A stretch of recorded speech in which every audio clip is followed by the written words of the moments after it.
지난 시간에 그리스도인들이 어떤 삶의 자세로 세상을 살아가야 하는가 우리가 이제 그거를 배웠죠. 기억이 나십니까? 나는 우리 교인들이요 한 주만 기억해 줬습니다. 한 주만.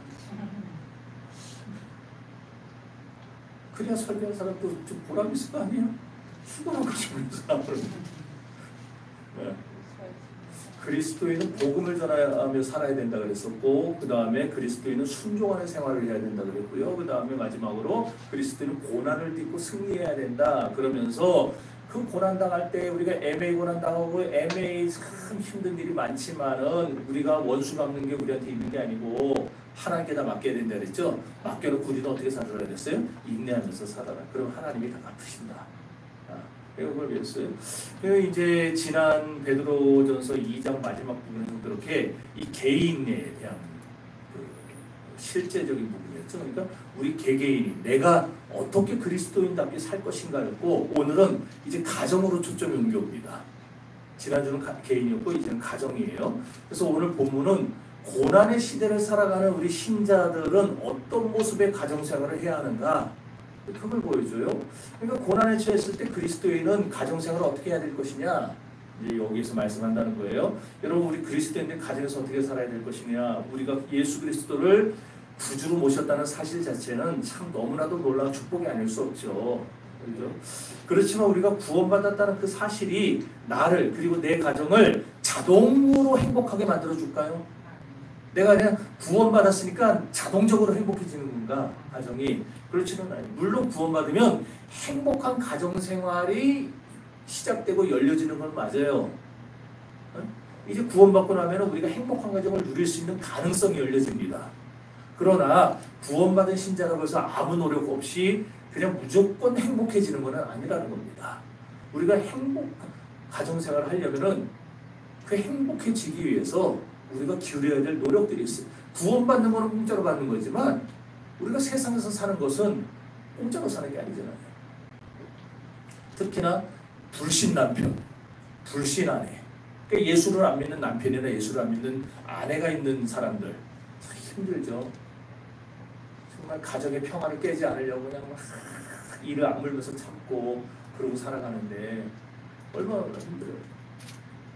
어지간한 노력 가지고서는 행복한 가정을 이룰 수가 없습니다. 그래서 베드로가 지금 성령의 감동을 받아서 베드로 전후서를 쓸 당시에 로마 제국 내에서 여성들의 지위가 어느 정도였느냐면 말도 아니었어요. 당시 로마 제국 내에서 유행했던 속담이라고 해야 될까? 뭐라고 해야 될까? 아무튼 그 유행했던 말 중에 뭐가 있냐면은 아내를 빌려줄지언정 돈은 빌려줄 수 없다는 말이 있어요. 이게 말이 됩니까? 옛날에 김동길 교수가 이래서야 되겠습니까? 이게 말이 되냐고. 이게 아내를 빌려줄지언정 돈은 빌려줄 수 없다. 미친 것들이죠. 목사가 이런 말 하면 안 됩니다. 그만큼 여성의 지위가 어땠다라는 거예요? 형편없었다는 거죠. 여성이라는 그 가치, 그 존재 자체를 너무 무시하던 시대였다는 겁니다. 그런 사회 속에서 여성이 세상을 살아가는 겁니다. 더군다나 예수 그리스도를 믿으면 핍박받는 사회 속이었어요. 그 당시에 예수 믿으면 박해가 있었잖아요. 근데 자, 남편이 나를 존중하지 않아요? 나를 사람 취급하지 않아요? 남편만이 아니라 그 당시에 모든 분위기가 그래요. 그런 곳에서 여성으로서 예수를 믿어요? 불신 남편과 함께 살아가야 되는 겁니다. 속 터지는 일이 한두 가지가 아닐 텐데, 그런데도 그런 여성들에게 지금 베드로가 뭐라 그런 거예요? 여성들아, 아내들아, 남편에게 순종하라고 한 거예요. 이 미치고 팔딱들 노릇 아니에요? 그래서 그 당시 1세기 그리스도인 여성들에게 있어서 신앙생활과 가정생활을 어떻게 조화롭게 영위할 수 있을까? 이게 굉장히 중요한 문제였어요. 신앙생활만 하려면 잘할 수 있죠. 제가 그런 분들 봤어요. 아이고, 저놈의 남편만 없으면 나는 혼자서 얼마든지 살 수 있다고 그런 분들 봤어요. 우리 교회는 없어요, 다행히. 그런 남편 진짜 예수도 안 믿고 속대로 썩이고 그냥 돈도 안 벌어다 주고 그거를 다 참아가면서 할려니 얼마나 힘들겠냐. 그런 여성에게 그래도 남편에게 순종해라라고 목사가 얘기했다고 하면은 그 목사가 곱게 보이겠어요? 그런데도 베드로는 지금 말을 하고 있어요. 그래서 1절에서 6절까지를 보면 당대의 그런 사회적인 분위기 속에 살고 있던 그리스도인 아내들이 불신 남편들에 대해서 어떤 삶의 태도를 가져야 되는가에 대해서 쭉 말하고 있는데 1절과 2절을 우리 다 같이 읽어봅시다.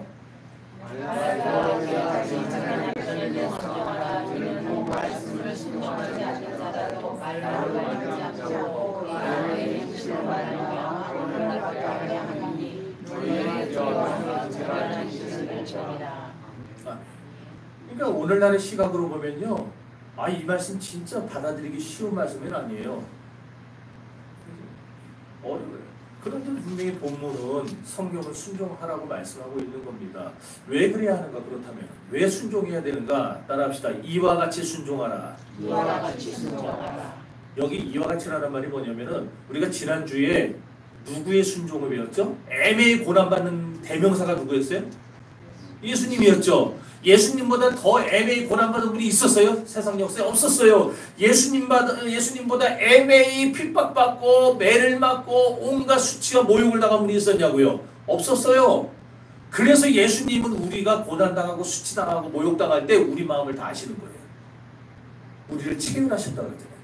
우리 마음을 체휼하신 거예요. 자, 그렇게 주님에 대한 말씀을 2장 후반부에서 쭉 한 거예요. 그리고 3장 들어오면서 이와 같이, 그러니까 이와 같이는 뭘 말하는 거겠어요? 예수님이 그러셨듯이. 그럼 예수님은 누구에게 순종하셨는가? 하나님에게 순종하셨죠. 아버지께 순종하셨죠. 아버지 어떤 말에까지 순종했어요? 십자가에 달려 죽으라는 말에까지 순종을 하셨어요. 할 수만 있거든 이 자리 내게서 옮겨지기를 바랍니다라고 하는 게 예수님의 그 마음이었겠지만 그 마음까지도 누르고 아버지 말에 순종하는 모습, 이와 같이 예수님이 이런 것처럼, 굉장히 지금 심각한 명령이란 말이에요. 지금 저거 그냥 흘려들을 수 있는 명령이 아니에요.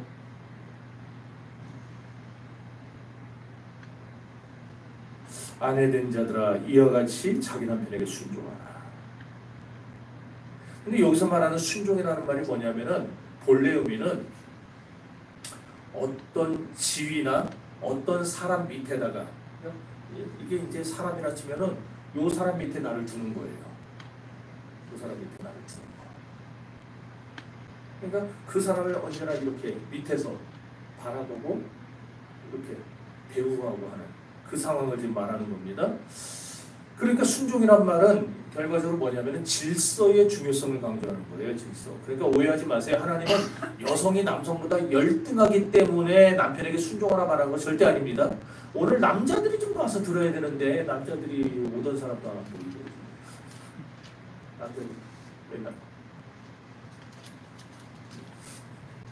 남자들이 들었네. 그러니까 우리 들어야 될 남자들이죠. 자, 여성이 남성보다 열등해서가 아니에요.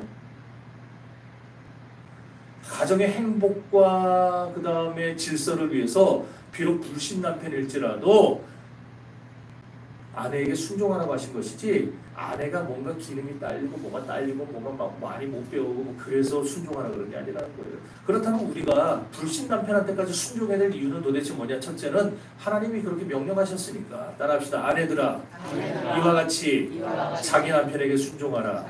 자, 그러면은 이거는 의문문입니까? 명령문입니까? 명령문이죠. 예. 그렇다면 남편의 명령이에요? 주님의 명령이에요? 주님의 명령이죠. 남편이 명령한 거지. 남편이 명령했으면 뭐 들을 이유도 없죠. 네가 뭔데 이렇게 나오겠죠. 세게 힘들어요. 근데 왜 우리가 여기서 불신 남편에게까지 순종해야 된다고요? 주님의 명령이니까. 주님의 명령이니까. 우리가 여기서부터 출발해야 되는 거예요. 다시 말하지만은 여성이 열등해서가 아닙니다. 창세기 1장 27절에서 뭐라고 얘기하는지 한번 읽어봅시다. 하나님의 형상하고 하나님의 형상대로 사람을 창조하시되 남자와 여자를 창조하시고 하나님이 그들에게 복을 주시며 그들에게 이르시되 생육하고 번성하여 땅에 충만하라 땅을 정복하라. 바다의 고기와 공중의 새와 땅에 움직이는 모든 생물을 다스리라. 자, 하나님이 그들에게 복을 주셨어요. 그럼 여기 말하는 그들은 누구를 말할까요? 창세기 1장에 누가 있어요 지금? 아담과 하와죠. 그럼 지금 그들에게니까 누구에게 말한 거겠어요? 아담과 하와 둘 다에게 말한 거예요? 아담에게 말한 거예요? 둘 다에게 말한 거죠. 그러니까 하나님이 아담과 하와에게 복을 주신 거예요. 아담에게만 복을 주신 게 아니고, 그럼 복을 줬더니 복의 내용이 뭐예요? 땅을 정복할 권리. 땅을 충만하라는 거는 우리의 의무고, 땅을 정복하는 거. 그 우리의 권리예요. 그 다음에 또 하나의 권리가 뭐예요? 바다의 고기와 공중의 새와 땅에 움직이는 모든 생물을 다스릴 권리. 다스릴 권한. 그러니까 땅을 정복할 수 있는 권한, 그리고 모든 생물을 다스릴 수 있는 권한. 하나님이 이거를 아담에게만 주셨어요? 네. 깜짝 놀랐죠. 하와에게도 주신 거예요. 하와에게도. 그러니까 여성이 열등했다면은 하나님이 하와에게 그런 복을 안 주시겠죠. 그러지 않겠냐고요. 기능이 딸리고 실력이 딸리고 지능이 딸리는데 똑같이 주겠냐고요. 똑같으니까, 동등하니까 하나님이 둘 다 모두에게 복을 주신 거예요. 자, 이거를 갈라디아 3장 28절에서 이렇게 말합니다.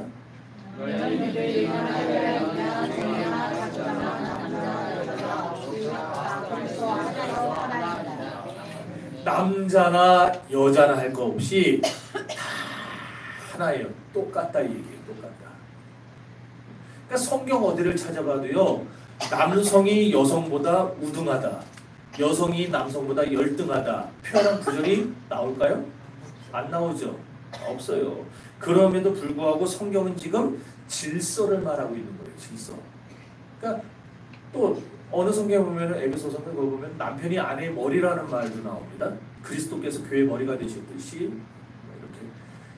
그럼 그 말은 남편더러 가정의 독재자가, 머리니까 독재자가 되라는 뜻은 아닙니다. 하나님 뜻이 가정 안에서 이루어지도록 가정에서 남편이 지도자 역할을 잘 해라. 그 얘기예요. 그 중심 잘 잡고 가정을 잘 이끌어가고 믿음으로 잘 키우고 양육하고 그렇게 해나가라는 거예요. 자, 그래서 오늘 7절에 이런 말씀이 나와요. 읽어봅시다.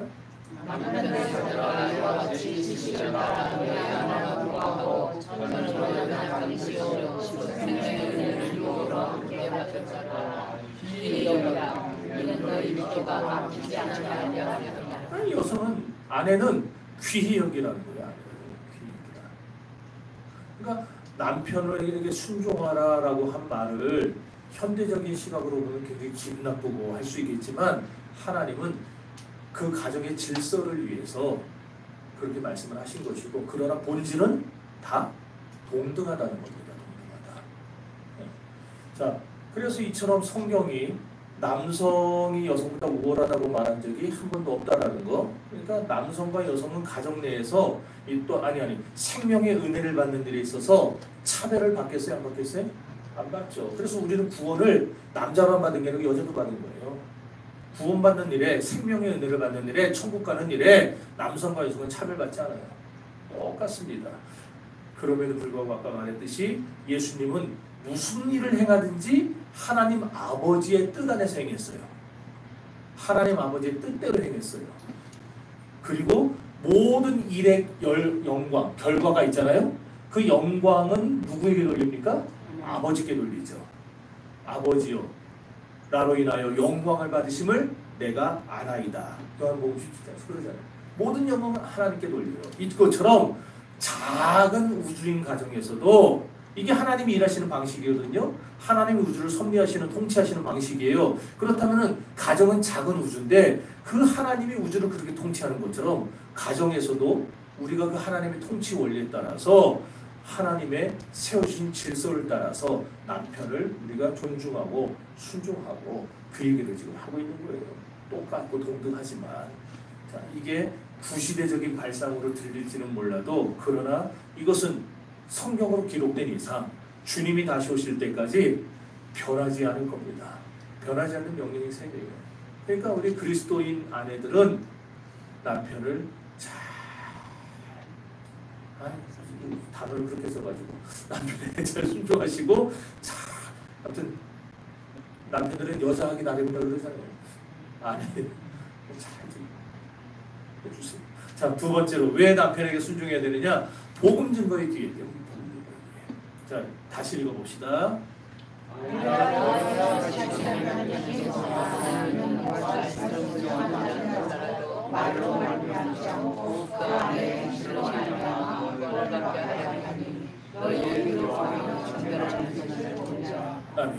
여기 지금 말이라고 했죠, 말. 이 말이 뭘 의미할까요? 하나님의 말씀을 의미할까요?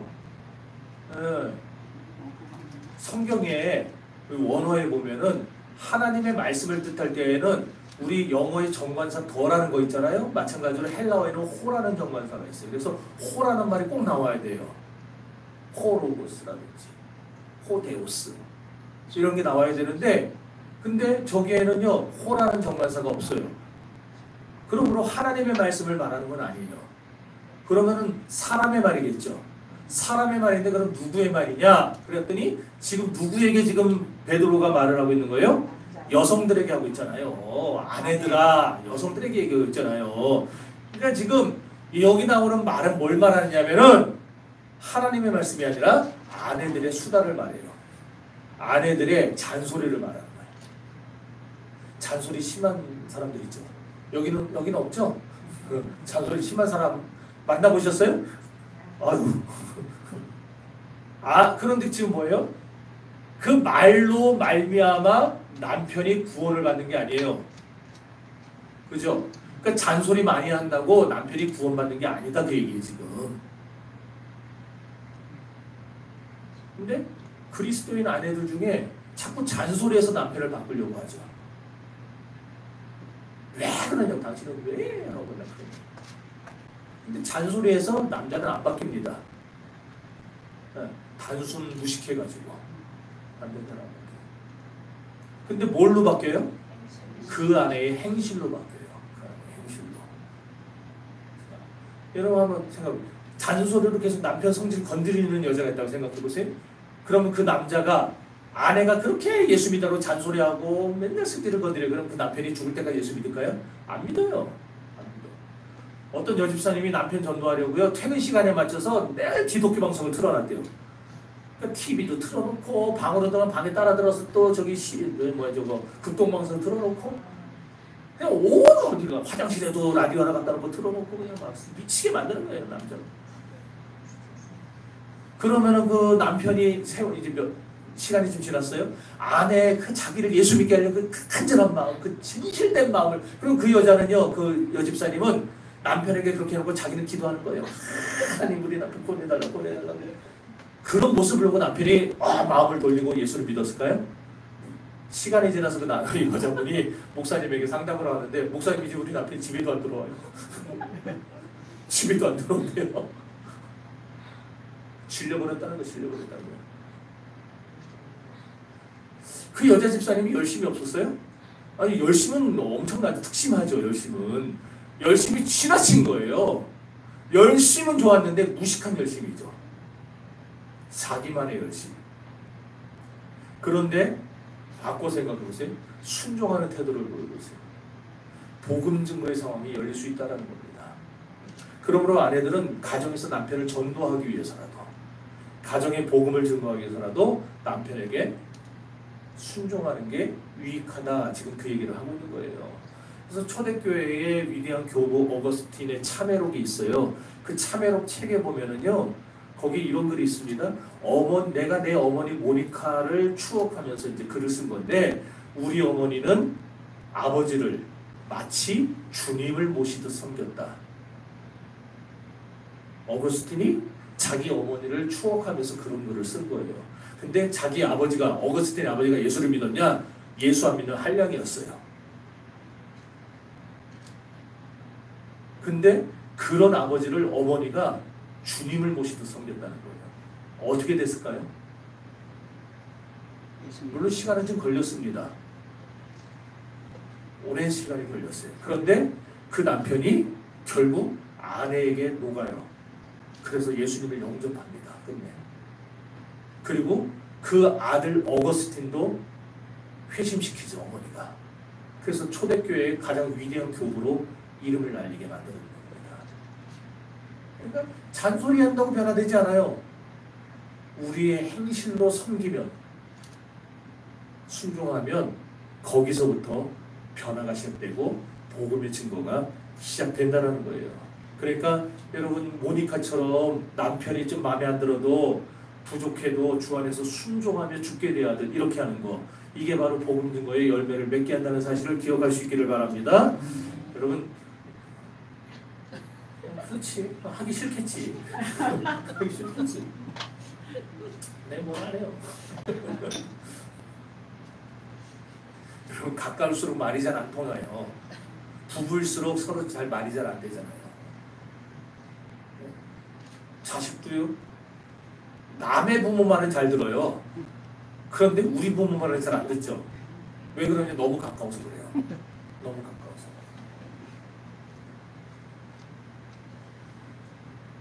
그런데 가까울 때 변화시킬 수 있는 방법은 하나밖에 없습니다. 행위입니다. 행위. 보여주면 돼요. 그럼 어떤 행위냐? 따라합시다. 너희의 두려워하며 정결한 행위를 봄이라. 여기 두려워한다는 말이요, 사람을 두려워한다는 게 아니고 하나님을 경외한다는 것을 말합니다. 다시 말해서 하나님을 두려워하는 신앙적인 행위를 여기 두려워한다라고 했는데, 그 다음에 정결한 행위는 뭐냐? 도덕적인 행위예요. 그러니까 신앙적인 행위와 도덕적인 행위가 우리에게 있어야 된다는 겁니다. 아내들에게. 그러니까 하나님을 믿는 그 바른 믿음이 있고, 그 믿음의 근거에서 우리가 행동을 할 때, 도덕적으로 행동을 할 때 그것이 남편에게 무언의 설교가 되고 가장 감동스러운 설교가 될 수 있다, 이 말이에요. 자, 이해가 되시죠? 네. 예. 하나도 안 어렵죠? 아, 은혜가 없지. 자, 세 번째. 왜 남편에게 순종해야 되느냐? 인격의 단장이 되기 때문에. 오늘 본문의 성경에 단장이라는 말이 나와서 이렇게 쓰긴 썼는데, 단장이라는 말이 뭐예요?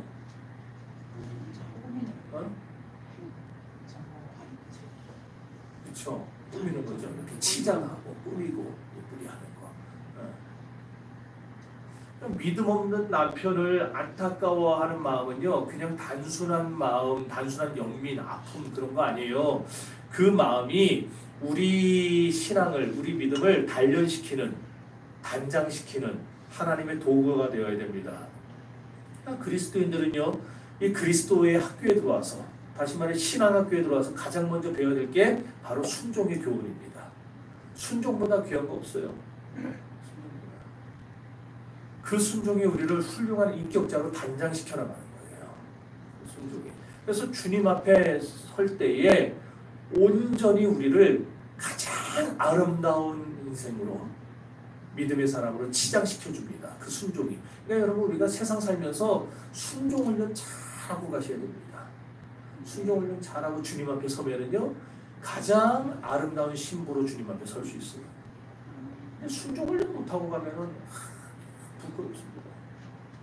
이와 같이 남편에게 순종하는 태도가 아내의 인격적 단장이라는 사실을 우리가 깨달아야 한다 이거예요. 자, 베드로전서 3장 4절을 읽어봅시다. 오직 마음에 있는 사람을 공부하고 경건한 신앙에 지속하지 않을 것을 바라라. 이는 하나님 앞에 값진 것이 아멘. 여기 보면 지금 모든 믿음의 여성들이 반드시 가져야 될 두 가지 덕목에 대해서 지금 얘기를 하고 있는데, 이 두 가지 인격적인 덕목이 뭐냐? 하나는 온유함이고 또 하나는 안정됨이라는 거예요. 온유는 뭔지 제가 수차례 말씀을 드렸어요. 온유가 뭐예요? 또 어떻게 대답하는지 한번 들어봅시다. 기억을 하고 있는지. 온유가 뭐예요?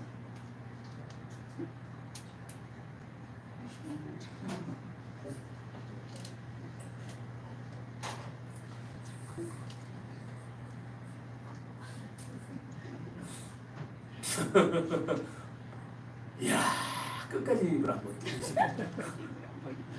온유가 뭐예요? 부드러운 거예요? 온유가 뭐 이렇게 착하고 뭐 이런 거예요? 저 사람 참 온유해. 그럼 참 사람이 모두 안 나고 화도 잘 안 내고 둥글둥글해. 참 사람 선해. 그런 건가요? 성경이 말하는 온유는 이 세상이 말하는 온유하고 다릅니다. 성경이 말하는 온유는 그럼 뭐냐? 착한 게 아니고 부드러운 게 아니고 얼마든지 내가 할 수 있는 힘도 있어요.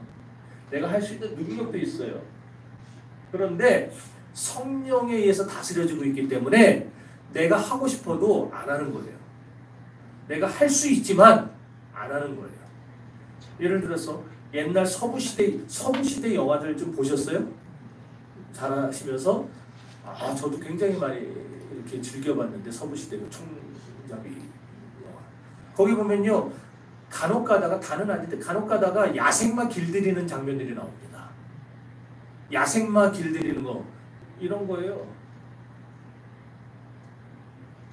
쟤네들이요 사람이 자기 등에 올라타는 거를 허용을 안 해요. 야생마가 막 그래서 막 흔들어서 막 이리저리 날뛰어가고 떨어뜨리고 발로 차고 그래서 잘못 맞으면 사람이 막 갈비뼈도 부러지고 막 죽기도 하고 그러잖아요. 그런데 저게 이제 나중에 지쳐가지고 길들여져요. 이제 끝내는 길들여집니다.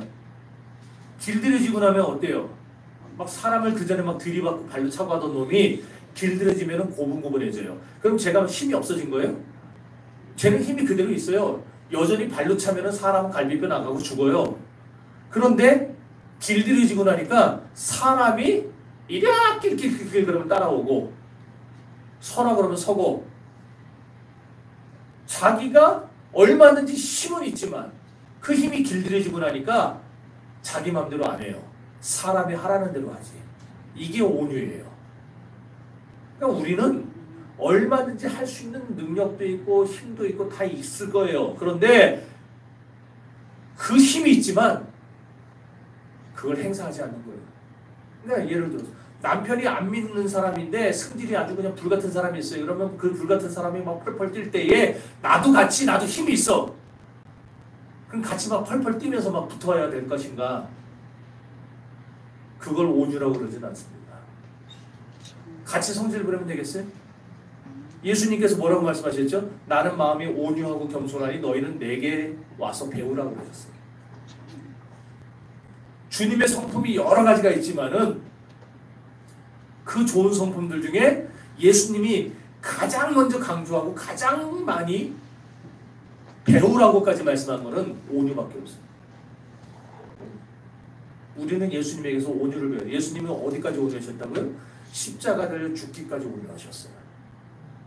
그거 안 할 수 있는 능력이 있었죠. 예수님에게는.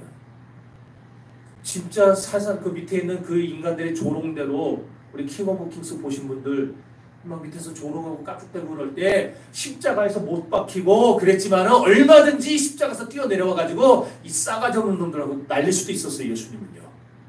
신이니까. 그런데 그 모든 걸 다 감당하고 할 수 있는 힘이 있지만 안 하시고. 왜? 그렇게 죽어야만이 우리를 구원할 수 있으니까. 그냥 다 감당하신 분. 그게 온유예요. 그러므로 가정에서도 우리 아내들은 남편들 앞에서 이런 온유함으로 살아가는 모습이 필요합니다. 아내만이 아니겠죠. 남편들도 온유한 모습으로 살아요. 두 번째는 안정이었죠. 안정. 안정이라는 것은 고요한 태도를 말합니다. 그러니까 예수 믿는 사람들은 고요해야 돼요. 예수 믿는 사람은 자꾸 떠들썩하면 안 돼요. 그러니까 저 사람 예수 믿고 나더니 말만 많아졌다 그 소리 들으면 되겠어요? 안 되겠어요? 안 돼요. 예수 믿는 사람 어디 가서 말 자꾸 많이 하지 마세요. 그래서 목사님들 만나거나 친구들 만나도 저 말 많이 안 합니다. 들어주지. 정 이상한 소리 할 때만 이제 한마디씩 하고. 오히려 여러분 말은요 누구한테 많이 해야 되느냐? 사람 앞에서 많이 하지 마시고 하나님 앞에서 많이 하세요. 하나님 앞에서. 하나님 앞에서 그냥 미주알고잘 다 털어놓으세요. 하나님 저놈의 인간이 도대체가 변화도 안 되고 다 털어놓으세요. 사람 앞에 가서 그러지 말고. 그러니까 하나님 앞에 기도 많이 하라는 거예요. 우리가 사람에게 말을 많이 하면요 그게 오히려 번거로움으로 옵니다. 나중에. 다른 문제가 돼서 와요. 너 누구한테 그런 말 했다며? 이러고 와요. 발 없는 말이 천리가게 되어 있어요. 근데 하나님께 하는 말은요, 아무리 많아도요 돌아오질 않아요. 하나님은 한번 딱 들어가면 딱 닫아버리시고, 얘가 너 이렇다 그러던데 우리한테 그러시질 않아요. 도리어 큰 역사를 가져옵니다. 그러니까 여러분들 하나님께 많이 얘기할 수 있기를 바랍니다. 이렇게 예수를 믿는 여성들은 고요하게 삶을 살아가는 태도로 인격을 단장해야 된다, 이 얘기죠. 그 다음에 이제 3절을 보시면은요, 너희 단장은 머리를 꾸미고 금을 차고, 왜 저만 찾단 말이에요? 여기 안 나와요. 성경 보셔야지. 너희 단장은 머리를 꾸미고 금을 차고 아름다운 옷을 입는 외모로 하지 말라 그랬어요. 이게 뭐냐면 당시 로마 여자들은요, 단장하는 걸 되게 좋아했어요. 로마 여자들은 장식품을 머리고 몸이고 엄청나게 붙이고 다니는데, 자, 이게 평상시 귀족의 모습입니다. 머리에서부터 지금 저 여자가 시커먼 것들, 보석들을 시커먼 것들을 하고 있어갖고 잘 안 보이는데, 머리에서부터 이마에, 귀에, 그냥 목에, 그 다음에 저 옷에도 허리에, 온몸에 싹 다 그냥 보석류로 다 치장을 해요. 로마의 귀족들은 저게 일반적인 모습이고, 특별한 날에는요, 저거 몇 배나 되는 보석을 황금으로 휘감습니다. 치장하는 걸 좋아했어요. 지금도 전 세계에서 내노라 하는 유명 디자이너들은요, 이태리 사람들이 제일 많아요. 프랑스는 요리 잘하는 사람이 제일 많고, 요리 부심이 끝내줘요, 프랑스는. 근데 이태리 사람들은 이 패션, 디자인, 이 부심이 어마어마해요. 자, 그런데 여기 보면 3절에 계속 성경 보세요. 금을 차고 다녔다 그랬는데, 이 금을 차고 다녔다는 말은 금으로 둘러싸였다, 이 말이에요. 금으로 둘러싸였다. 그러니까 로마 여자들은 금으로 둘러싸고 다녔다는 거예요. 지금 머리를 예쁘게 꾸미고 금반지 끼는 것에 대해서 성경이 시비 걸려가는 걸까요? 아주 꼴보기 싫어, 너네 그러지 마, 그 얘기일까요? 그거 아니죠. 너무 지나치게 사치한 옷을 입는 그런 단장보다 훨씬 더 중요한 단장이 있다고 말하고 싶은 겁니다. 그럼 그런 단장은 도대체 어떤 단장입니까? 인격적인 단장이라는 거예요. 그러니까 그리스도인 아내들은 꾸미고 하려 하는 게 나쁜 건 아니지만, 그거보다 더 좋은 단장은 나의 인격을 더 성숙하게 만들어가는 거. 그게 훨씬 더 아름다운 단장이다, 이 얘기를 하고 싶은 거예요. 여러분, 단장이라는 말이요, 원래 헬라어의 코스모스라는 말에서 나왔어요. 코스모스가 뭐죠? 가을철에 피는 꽃인가요? 코스모스가?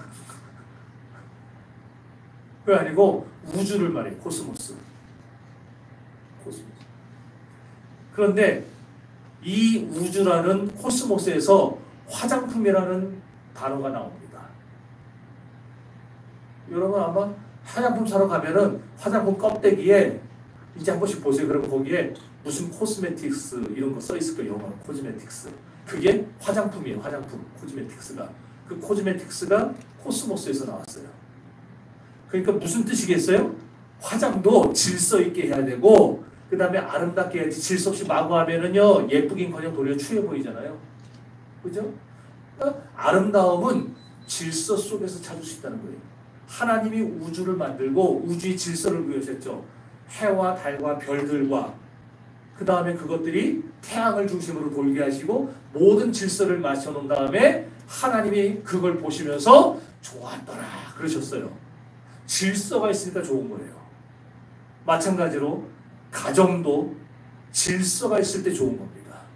질서가 있을 때 아름다운 겁니다.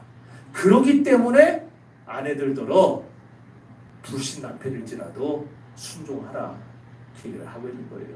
자, 이제 4절 읽어봅시다.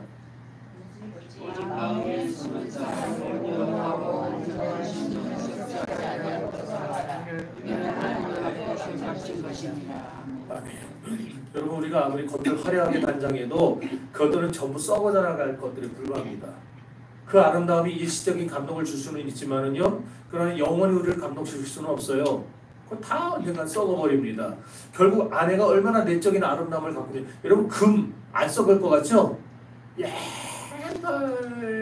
저 삼국시대의 그 부자들이나 왕들 죽으면 거기다 막 금붙이 다 넣었잖아요.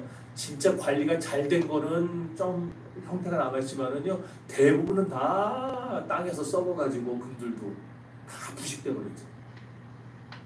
그러므로 세상의 아름다움은 영원하지 않아요. 그런데 영원한 아름다움이 뭐냐? 우리의 내적인 아름다움. 그러니까 남편이 예수 앞으로 나오는 최후의 기쁨을 얻을지 못 얻을지가 아내의 내적인 아름다움에, 인격의 단정에 달려있다, 이 얘기입니다. 그래서 잠언 11장 22절도 말합니다. 아름다운 여인이 삼가지 아니하는 것은 마치 돼지 코에 금고리 같으니라. 돼지 코에다가 금고리 달아줘 보세요. 그게 어울리나? 그런 거예요. 그러니까 내적 아름다움 없이 외적으로만 단장하는 것은 어리석다, 그 얘기입니다. 자, 그 다음에 마지막 이제 네 번째로 우리가 왜 남편에게 순종해야 되느냐? 선진들의 본을 따르기 위함이래요. 자, 베드로전서 3장 5절 읽어봅시다.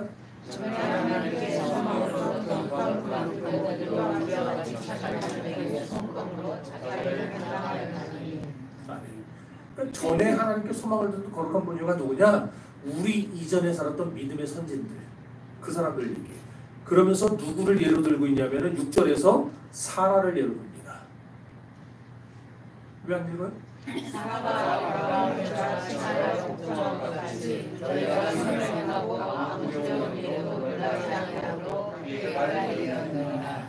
여러분, 아브라함을 우리가 뭐로 하고 부르죠? 믿음의 조상이라 그러죠. 그렇다면 아브라함이 믿음의 조상이면 사라도 믿음의 어머니예요. 그러잖아요. 둘이 부부니까.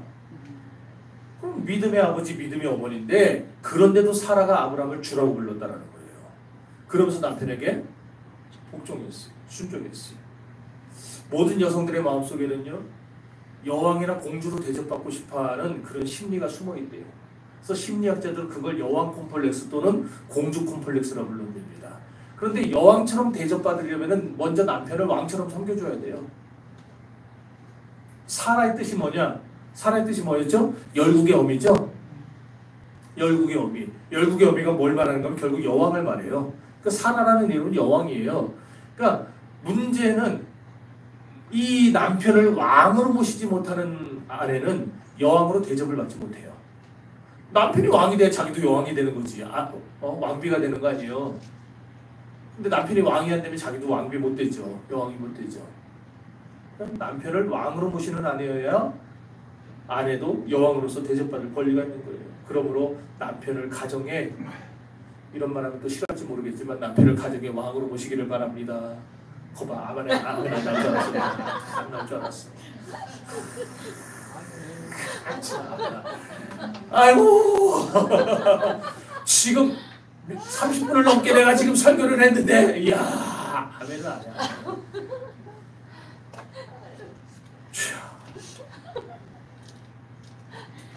혹시 술을 마시고 술 마시고 들어온 남편은 우리 교회는 없겠죠? 있을라나? 그리고 들어오면은요, 으아! 지긋지긋하면 술 처먹고 또 술 처먹고 들어왔어. 또 술 처먹고 들어왔어. 그러지 말고 전하 이제 오시나이까. 약주를 자시느라 얼마나 고생하셨습니까? 해보시라고요. 한 달만 그렇게 해보세요. 남편이 처음에는 이게 미쳤나 그러다가 점점 그게 좋아요. 그래서 자기가 미안해집니다. 그럼 바뀌는 거예요. 아브라함이 갈대아 우르를 떠날 때 갈 바를 알고 떠났어요? 모르고 떠났어요? 우리는 되게 그거를 아무렇지도 않게 생각하는데, 갈 바를 모른다는 건 지금 자기들이 이사를 가야 되는데 이사 갈 집이 없어요. 주소도 없어요. 그냥 가다 보면 나오겠지예요. 아내 입장에서 이런 남편을 만났어요. 어떻게 했어요? 그 남편 믿고 갈 수 있겠어요? 우리에게 그걸 투영을 해보시면 답이 나온다니까요. 만약 그때 사라가 반대했으면 어떻게 됐을까요? 아이 당신 미쳤어, 지금 제정신이야. 아니 어디로 갈지도 모르고 지금 어디 간다는 거야. 난 안 가, 나 못 가.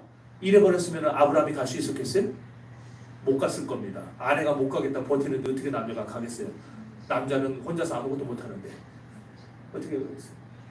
그러니까 아브라함이 갈 바를 알지 못하는데 갔다는 얘기는 사라가 어떻게 해줬다는 거예요? 동의했다는 거예요. 순종해줬다는 거예요.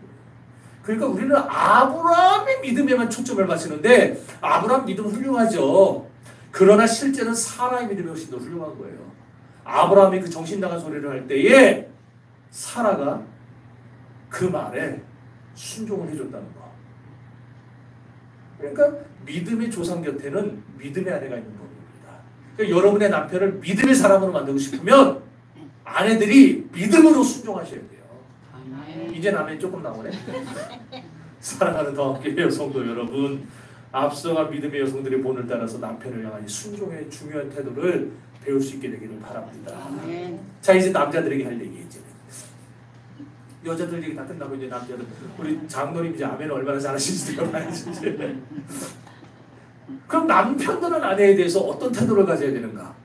따라합시다. 남편 된 자들아, 이와 같이 지식을 따라. 그러니까 남편은 아내를 잘 알아야 된다는 거예요. 장로님, 우리 권사님 잘 아세요? 다는 모르겠죠. 다는 몰라요. 지금 몇십 년, 50년을 넘게 사셨는데 아직도 모르시면 어떡하냐. 잘 알아요, 그래. 자, 결혼기념일은 아시죠? 네? 결혼기념일은 아시죠? 권사님 생신도 아시죠? 아유, 근데 그거 모르는 남편들도 있다니까요.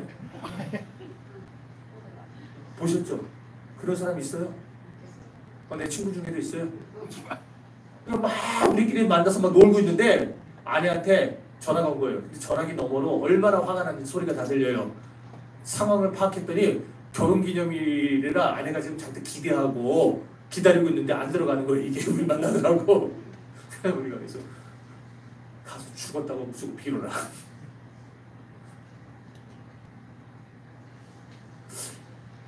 근데 사실 저도 그렇고 남자들 대부분이 아내를 안다고는 하는데 잘 몰라요.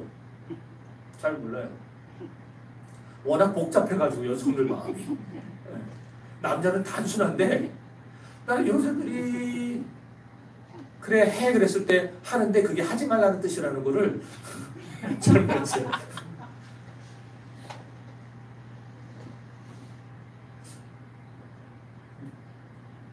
이런 우리 장로님밖에 내가 물어볼 사람이 없어 지금.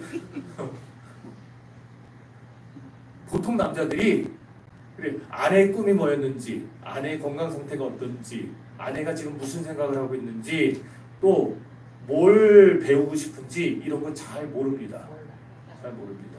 제 아내는 저는 조금 알아요. 제 아내는 젊어서 피아노를 전공을 안 했기 때문에 그때도 잘하죠. 피아노를 배우고 싶다고 그랬어요. 저한테 대학에 다시 가서 피아노를 전공하고 싶다. 근데 젊었을 때 제가 돈이 없어갖고 못 해줬어요. 지금 잘하시네. 그때 해달라고 그랬을 때 내가 땡볕을 내서 해줬어야 되는데 못 해줬어요. 근데 여러분, 남편들이 아내에게 관심을 가져야 됩니다. 이거요, 장로님, 두 분 장로님께서 남자 성도들에게 다 보내세요. 이거 내일 영상 올라오면은 다 보내세요. 그리고 반드시 남자들 다 듣고 오라고 그러세요. 아셨죠? 네.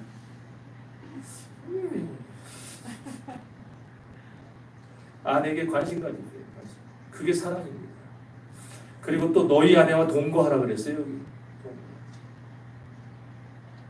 동거라는 거는 그냥 밤에 집에서 같이 자고 아침에 밥 먹고 나가는 거 그거 동거 아니에요. 그거 동거 아니에요. 그거는 하숙집이지. 하숙집이잖아요.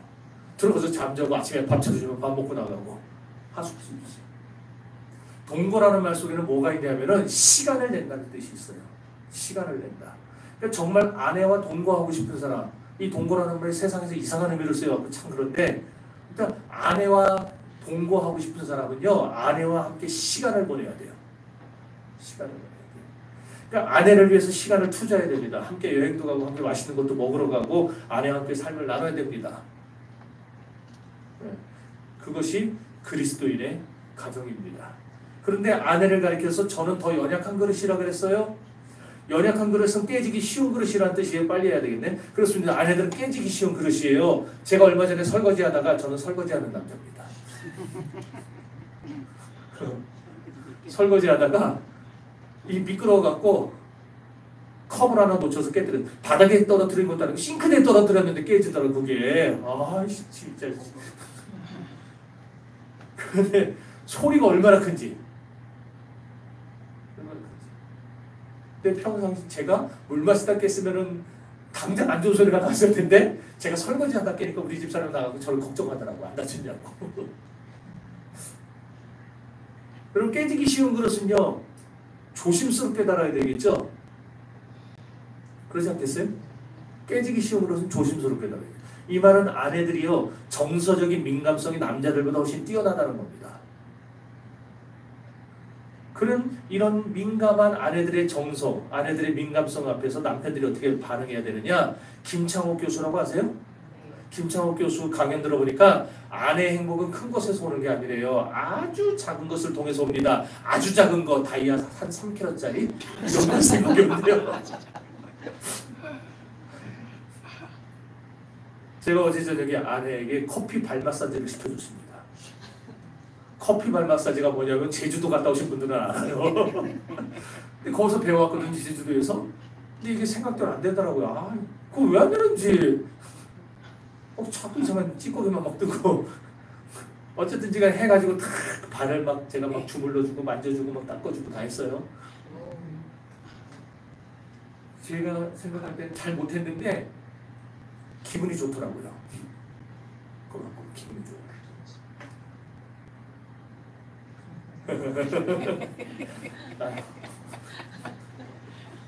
남자 성도 여러분들 아내를 귀하게 여기시기를 바랍니다. 왜 아멘 안 하세요? 안 했어요? 안 보고 있는 거 같았죠? 안 보고 있어요. 자, 7절 다시 읽어봅니다.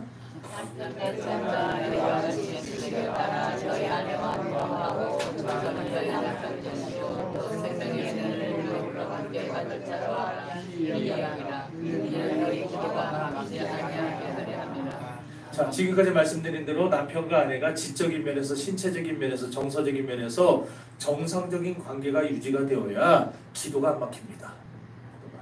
다시 말해서 부부관계가 정상이 되어야 남편의 영적인 생활도 제대로 유지될 수 있는 거예요. 부부가 한바탕 싸웠다 그러면은요 함께 가정을 위해 기도하셔야 됩니다. 그렇다면 왜 이렇게까지 아내에게 성의를 다해야 되는가? 남자들이 따라합시다. 생명의 은혜를 유업으로 함께 받은 자로 알라. 생명에는 뭐냐? 영생의 선물이에요. 구원의 선물을 뜻해. 그러니까 하나님 우리에게 주신 최고의 선물, 최고의 은혜가 뭐냐? 바로 구원이죠. 그죠? 영원한 생명을 주신 거죠. 영생을 주신 거잖아요. 그런데 이런 영생을 누리는 일에 있어서 아내는 남편과 동등한 권리를 지니기 때문에 다시 말해 하나님 나라에 우리는 같이 들어갈 거거든요. 남편만 들어가는 게 아니고 아내도 들어갈 겁니다. 그러니까 그 나라에 함께 갈 아내를 귀하게 여기고 그 아내를 위해 기도해라 이 얘기예요. 아내와 함께 기도하라는 거예요. 아내를 사랑하라는 거예요. 그렇습니까? 그렇게 부부가 이 세상에서 하나님을 섬기는 생활을 잘 감당하시다가 하나님 나라에 가서도 영원히 하나님을 계속 섬기는 그런 삶을 살아가게 되시기를 주님의 이름으로 축원합니다.